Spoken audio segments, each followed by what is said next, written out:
हे पाहता कोणत्या मनुष्यास पुनर्जन्म प्राप्त होतो ते आपण पाहूया।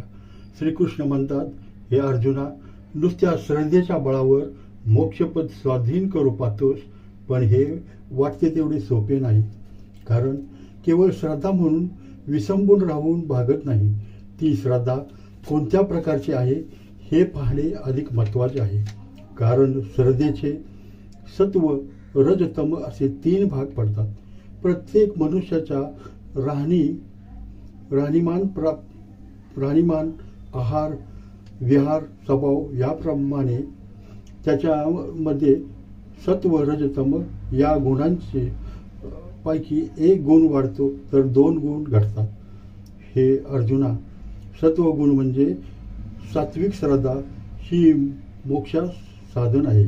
सात्विक यज्ञ, दान, तप करण्याची वृत्ती ही या सात्विकमुळे होते। तर सात्विक लोक चांगली कर्मे करतात, विद्या संपादन करतात, शस्त्राचे अध्ययन करतात, ज्ञान प्राप्ती करतात, सत्संग करतात, श्री गुरूंच्या उपदेशानुसार साधना करतात। त्यांचा आहार सात्विक असतो, निस्वार्थ हेतूने कर्म करतात, त्यामुळे त्यांना मोक्ष प्राप्ती होते। तर राजस श्रद्धा ज्याच्या जवळ आहे ते लोक सिद्धी व ऐश्वर्य मिळावे त्यासाठी त्यांची लोभी वृत्ती झालेली असते। असे लोक राक्षस व यक्षास भजतात। राजस लोकांना नेहमीची त्यांची वृत्ती होते, तर तमगुणात्मक श्रद्धा हे लोक आळशी व अविवेकी असतात। तामसी लोकांची श्रद्धा परप्राण घातक करण्याची वृत्ती निर्माण होते। हे लोक जारण, मारण, भूत, प्रेत यांची पूजा करतात। ह्या लोकांना तामसी अन्न म्हणजे शेळेपाके, मांसाहार घेतात, मद, मदिरा प्राशन करतात। हे अर्जुना, असे श्रद्धेचे 3 प्रकार सांगितले आहेत। त्यातील पहिला म्हणजे सात्विक श्रद्धा। तो मनुष्य